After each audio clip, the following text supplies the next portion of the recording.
Tupi. Você que é subindo? Estamos aqui nessa cavidade. Que isso?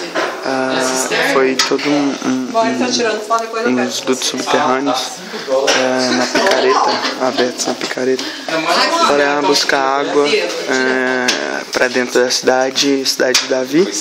Né, feito esse poço aqui, foi feito pelo rei Ezequias.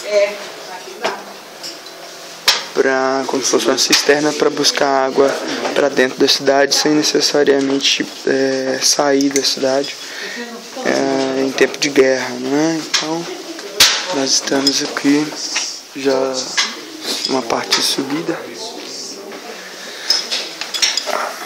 na cidade de Davi, antiga Jerusalém.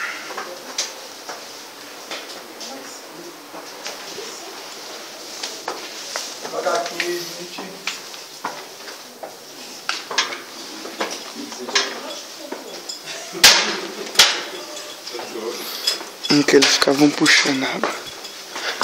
Olha a cabeça.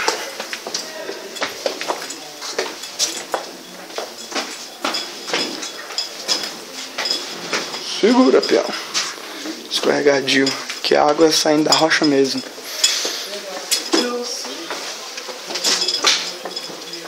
Vamos voltar agora ao século XXI.